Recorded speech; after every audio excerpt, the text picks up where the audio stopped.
Oh, wow. It's been a couple of weeks with this pandemic and all. But yeah, this is going to give it another class. This week's Torah portion. Shalom. And it's been a couple of weeks of the pandemic. I hope that everyone is safe and everyone is healthy, and everyone that needs a refuah shalema should have a refuah shalema. And everyone that needs a blessing in their economic situation should have a blessing in their economic situation. And we should see each other live in shul very, very soon. So this week's class is called How Far Are You Willing to Go? And the subtitle is Understanding Humility. And as you know, I always start with a modern day issue, something that we can personally implement in our lives to get over things, to work out things, and then to just have a better relationship with God, with ourselves, with our families, and with the universe. And today's issue is going to be about divine self-reliance. So one of the greatest quandaries of faith that I've been asked many, many times about is the peaceful coexistence of Hishtadlut, which means effort, and Bitochon, which means trust. I mean it here as faith and trust, Emunah, Bitochon. Now, you know, where does our Hishtadlut, our effort, have to go, and where is it the Bitochon, and where do I even just say that God is answering me, that move on and not this? These are questions, but for my grandmother of blessed memory, this wasn't a quandary at all. For her, it was all summed up in her one famous saying, and she used to say it in Yiddish, and I'll just translate in English. God says, do, and I will help you. The beautiful simplicity of the faith of yesteryear. However, I speak for myself. In my complicated and sometimes even self-destructive mind, it isn't so simple at all, ever. The you and I tug-a-war between God and myself, where God ends and I begin in our relationship, where the responsibility and self-reliance of Hishtadlut, making an effort, ends, and where the entitlement of Bitochon, trust, begins. And frankly, where does the accountability of Hishtadlut end? And where does the accusatory victimhood of Bitochon begin if things don't work out? And all of this whole quandary between the two, really boils down that it all is because of a perverse understanding of both Hishtadlut, making an effort, and Bitochon, simply having trust in God. Hishtadlut has nothing to do with self-reliance, and Bitochon has nothing to do with neither entitlement, nor is it an excuse for victimhood. And yes, my grandmother was right. God does say, do, and I will help you, but in a far deeper sense than it may read. In the deepest sense, the truth of effort, freedom of choice, faith, and trust in God all coexist and are mutually inclusive. In this lecture, we are going to explore the flow and dance between God commanded us, I shall be sanctified amidst the children of Israel, which is the work of our Hishtadlut, and the conclusion of the verse, I am the Lord who sanctifies you, our Bitochon in God's doing. This lecture is based primarily on a mimer, a Hasidic discourse the Rebbe delivered on this Shabbat in 1965, exploring the three crowns of God. And now let's jump into some introductions. Number one, in our prayers, we recite the verse in Isaiah, Kadosh, Kadosh, Kadosh, holy, holy, holy is the Lord of hosts. The whole earth is full of his glory. And Isaiah says that in his vision of the chariot, he saw the seraphim, the fiery angels, say this. Now the question is, why do the seraphim say, and we repeat in our prayers 3 times, Kadosh, holy? Our sages explain this with a parable. They give an interesting parable of a king's subjects who made for their king 3 crowns, and they gave it to the king. And what did the king do?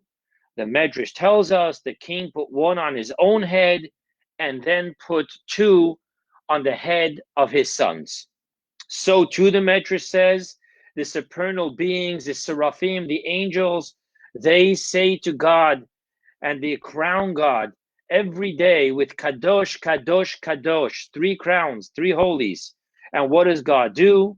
God places 1 on his own head and 2 on the head of the children of Israel. Okay. And then the Medrash concludes that this is what the verse states, for I am holy, and you shall sanctify yourselves, and you shall be holy. So what we have here is, I am holy, that's God talking about his crown on his head, and then God puts 2 crowns on our heads and says, you shall sanctify yourselves, and you shall be holy. Okay, now, let's talk about this in Kabbalistic terms. In Kabbalistic terms, the 3 crowns are A, the supernal crown above the emanation of wisdom, above all the emanations. B, the crown upon the 6 masculine emotions, known as small faces. And just to share with you quickly what they're called: kindness, strength, beauty, victory, splendor, and foundation. And then the 3rd crown, C, is the crown of the feminine emotion emanation, which is called kingship. So there we have the 3 crowns, according to Kabbalah, exactly where in the system of the evolution from the infinite to the finite, where exactly they're placed. Now let's take a look at it in Hasidic terms. In Hasidic terms, we always want to translate it into our service to God.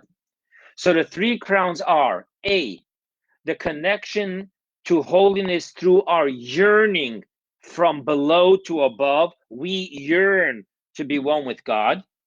The 2nd crown is the flow of holiness from above to below through Torah study.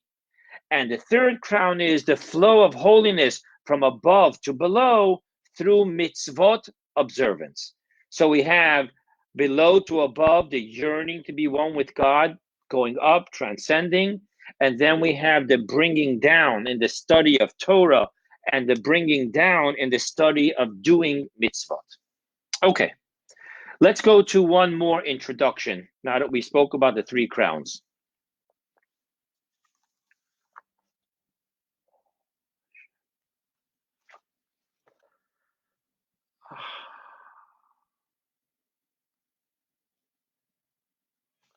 Okay, I'm sorry. Let's go further with this, with the class. Something just happened on my laptop. I'm sorry about that. Okay, so let's talk about this. The verse says in Leviticus, Parshas Kedoshim, it says, speak to the entire congregation of the children of Israel and say to them, you shall be holy, for I, the Lord, your God, am holy. Now, our sages in the Medrash explains the verse to be saying as follows: you shall be holy, a commandment God's telling us. So you may think that you could be as holy as me, Yachal Kamoni. And what is the answer? Thus the verse teaches us and says, for I am holy, meaning that my holiness is above your holiness. Yes, God commands us to be holy, but nevertheless, God is telling us that we can never obtain the holiness of God. Now, upon this teaching, Rabbi Menachem Mendel of Lubavitch, the Tzemach Tzedek, 3rd Lubavitch Rebbe, he says simple words: this is wondrous. B'zeu tamua. And what does that mean? The Tzemach Tzedek is expressing wonder in how could one ever think that his holiness would be like the holiness of God, to which God has to say and forewarn, You may think I'm telling you to be holy. It means as holy as me. You should know, ki kodeshani. No, I have a total different state of holiness. That's what the Tzemach Tzedek says. This one is amazing. Comes along Rab Azariah de Rossi, who wrote a book called Ma'or Einayim. And he expounds upon the verse that the words of our sages could be as holy as me, Yochel Kamoni, should be read as a statement, not in question form, but rather that God is telling us, Yochel Kamoni, you can actually go ahead and be as holy as me. Just practical and simple. And the insight to this is because if you read the verse, God says, you shall be holy. And God explains why and how can you be holy? Ki, because Kadesh Ani, I am holy, which means that it is God's holiness which is empowering us to be holy. Thus, he's saying that God is empowering us to be as holy as him. Okay, thus we have two Torah opinions, in which one is that to obtain the holiness of God is unfathomable, while in the other opinion, it is simply practical. Okay, now let's start the lecture, because what does this mean? Okay, so as you know, I always start the lecture with giving a list of the mystical concepts that we're going to talk about, and then later we'll wrap it all up and get practical. So today we're going to talk about 4 mystical concepts. Number 1, the difference between holy number 2 and holy number 3. Number 2, the tzaddik's question of holy number 1. Third topic, the Baal Teshuva's statement of holy number 1. And then finally, so who is wearing crown number 1? Okay, and now let the amazement of Hasidus begin. So the difference between holy number 2 and holy number 3. Let us start with the easier crowns, which is holy number 2 of Torah study and holy number 3 of mitzvot observance. Now, in order to begin with this, let us get the definition of holy. What does the word holy, kadosh, mean? So it is defined by our sages as separated. Holy is muvdal, kadosh umuvdal. Now, what does this mean? It means as in being separated from the mundane. When we say this person lives a holy life, what it means is that this person has completely separated himself from the mundane and lives a life of spirituality and selfless service. Thus we say he is holy. Now, when we talk about God, what do we mean when we say God is holy? What we mean here is that God is kadosh. He is separated from the universe and all its creatures. In other words, we have our scientific understanding of what properties and parameters define the concept of being. Has to have a beginning, has to have an end, a definition, a form. God's somethingness defies and is separated from all our properties and parameters of what a something is. Thus, we call him Kadosh. Now, on a mystical level, we take it further. On a mystical level, we speak as God being Kadosh in the sense that, and here we're going to talk about 2 different levels. There is the finite linear light of God, which shines and permeates and vivifies the world. Thus, this light engages with the world as the soul engages with the body, and it permeates into the body. Thus, this light is not called Kadosh. It's not separated. It engages. It becomes one. Now, however, there's also the infinite circular light, which only encompasses all of the universe, but cannot be grasped and internalized by creation. We're finite, this light is infinite, thus it's only circular and encompasses, it's not linear and it doesn't permeate. Now, this light is referred to as Kadosh, separate. Another way of saying this in Kabbalistic terms is that the 10 emanations, which serves as a transformer, bringing in the infinite light and giving finite definition to light. This finite linear light are those which engage with the universe, while the supernal crown above and transcendent to the 10 emanations can only encompass the world, and thus, as a crown which encompasses above the head of the king, we refer to 3 times Kadosh as the 3 crowns. We're talking about the infinite circular light. Now, for those who may be listening to this for the first time and are saying, oh my God, this is Kabbalistic, I'm not used to this, just be patient. Trust me, it's my job, duty, and honor to be able to translate all of this in a digestible form. But I do have to get out there the Kabbalistic terms and concepts that we're talking about. Okay. Now, this leads us to a question. Crown number 1 is the supernal crown above all of the 10 emanations. However, we said that crown number 2 and number 3 are within the system of the 10 emanations. So that means that we're dealing with that which engages and is permeated and digestible to the universe. So why are we calling that crown a kadosh, which means it's separated? The answer takes us to a Kabbalistic rule that all crowns maintain a separate system in which they interrelate with each other.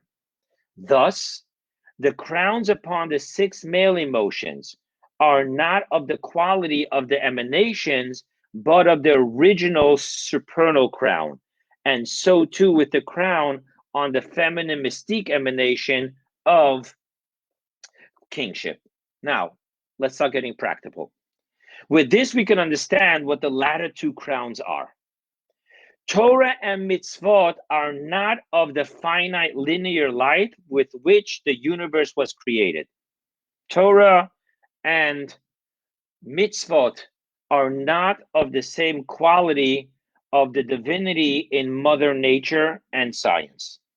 Rather, they are of the primordial, infinite, circular will of God. They're holy. The holy Torah. Mitzvahs are holy. Therefore, when we study Torah and when we perform mitzvot, we are donning the kadosh crown of God down here in our world. However, there is a difference between the two. The crown of Torah study, albeit studied with a physical human brain and mind, nevertheless, by its very nature, it's a spiritual experience. Therefore, crown number 2 can only be drawn down into our spiritual dimension, which are emanations 4 to 9, the first 6 emotion emanations. However, being that mitzvot observance is a physical experience, therefore the crown of mitzvot observance, crown number 3, can be drawn down even into our physical dimension, the final emanation number 10, kingship. Okay, so now let's just sum this up in digestible words. So when we talk about Mother Nature, we talk about the soul of existence that gives life to the universe that we know. That is engaging, it's linear, it's finite, and ultimately we don't refer to it in Kabbalah as kadosh, holy and separated from the mundane, because it engages and it vivifies the mundane. Now, when we talk about Torah, God's Torah, we're talking about a total different quality of light. We're talking about that which comes from the primordial, the infinite wisdom of God and the infinite will of God. Now, when we study Torah with our physical finite capacity of a brain and a mind, we are donning and drawing down the crown of Torah into the physical world.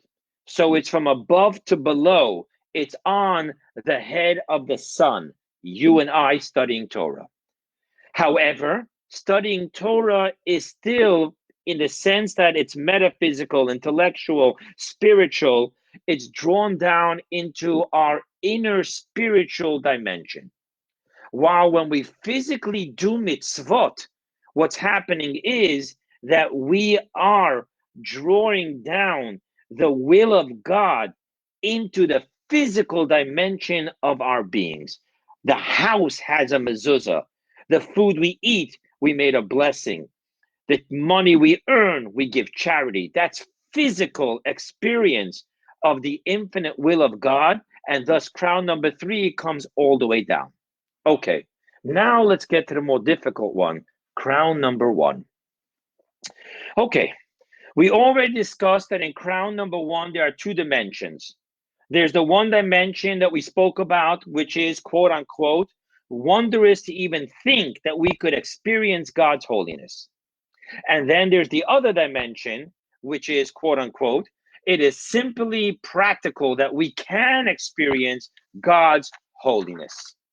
Okay, now, and in understanding the 2 dimensions of holy number 1, I want to introduce the 2 different understandings of this crown number 1. We're going to get Kabbalistic for a moment. Just be with me. It's all going to fall into place. Earlier, we defined the Kadosh separated as referring to the infinite circular light, the will of God, which the world cannot internalize. And therefore, it is separated in that it only encompasses the world and does not permeate it. However, on a higher dimension of understanding this, the mere fact that it encompasses the world already speaks of some form of relationship, some form of engagement with the world. Therefore, on a higher dimension, even this dimension of light is not the ultimate experience of Kadosh. Rather, the ultimate experience of Kadosh, the holiness of God, is not the light at all, not even the infinite light, but rather the essence of God, of which we say in our prayers, you are he before the world was created, you are he from when the world was created. And Malachi says the verse, for I am God, for I, God, have not changed. Now, the theme behind this prayer and this verse is that the world truly has no significance of any influential change within the essence of God. And thus, here alone is the ultimate experience of Kadosh separated. I want to get a little bit more Kabbalistic so we can define it in the crown. In Kabbalistic terms, this refers to the 2 dimensions of the supernal crown, in which the lower dimension, called long faces, that's the Kabbalistic name for it, and there's a reason, defined as the infinite will of God, is the dimension of the crown that needs to be made to the size of the head. That means the rim of the crown, which touches the head, has to be brought to size.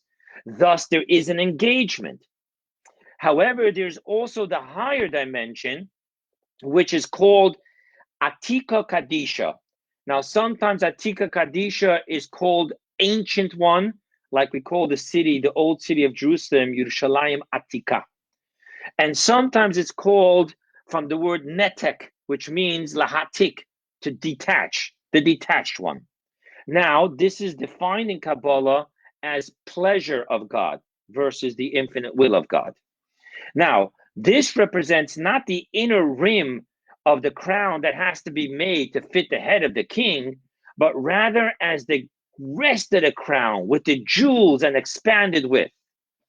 And if you really want to get into Kabbalistic depths definition here of these 2 dimensions, I'm just going to share with you one more Kabbalistic concept. And that is that within the ancient one, the detached one itself, we divide Kadosh from that which engages. Now, the lower 7 emotions of pleasure is what drives and connects with the will. Thus, that's still not considered Kadosh. while the three heads, i.e., the crown, wisdom, understanding of pleasure, which is the experience of essence of self, completely detached from any will for something out of self.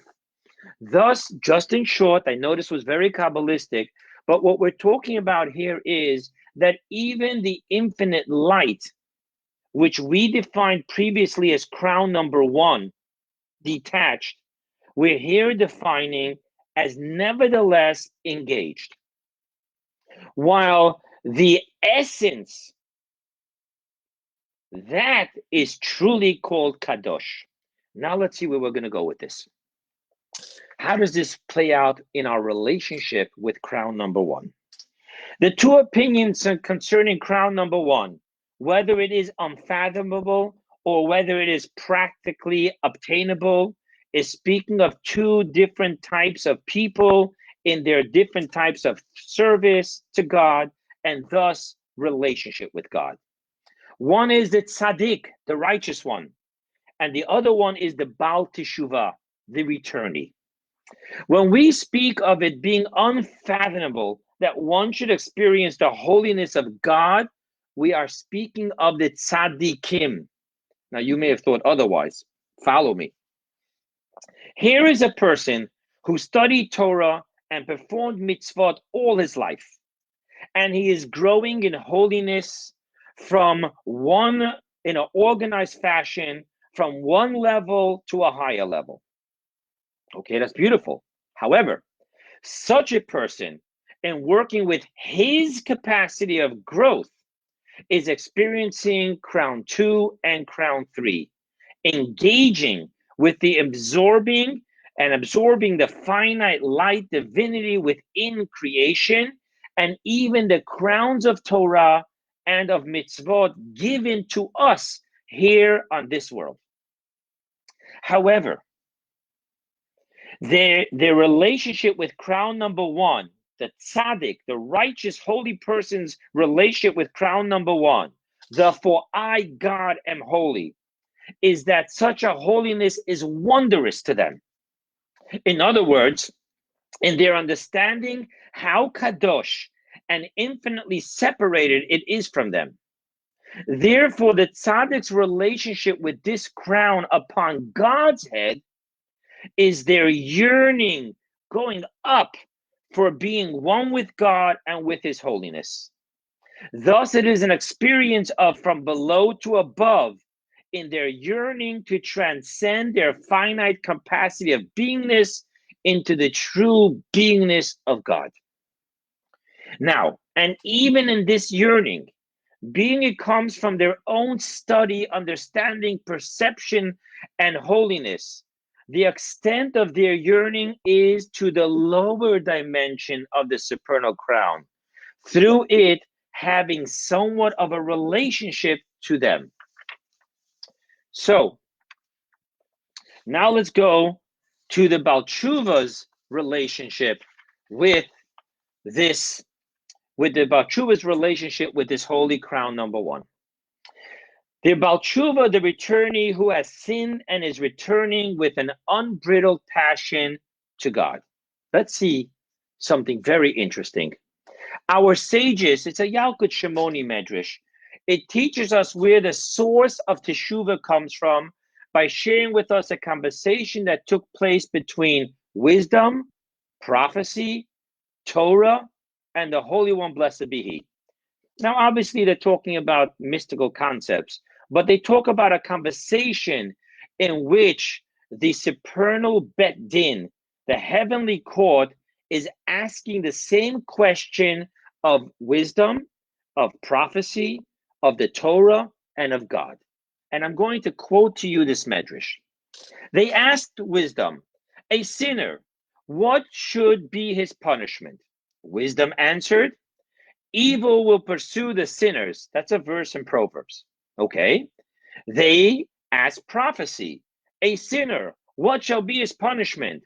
And he said to them, the soul that sins, it shall die. That's a verse in Ezekiel, prophecy. They asked Torah, a sinner, what shall be his punishment? And he said to them, let him bring a guilt offering and he will be forgiven. The Torah says if you bring a sacrifice known as a guilt offering, a korban hasham, you'll be forgiven. They asked the Holy One, blessed be he. They asked God, a sinner, what shall be his punishment? And he said to them, let him do teshuvah and he will be forgiven. And then the Medrash concludes, this is what the verse in Psalm says, God is good and upright, therefore he leads sinners on the road. And they explain that it means that God, he shows those sinners the road to do teshuvah. Okay, now,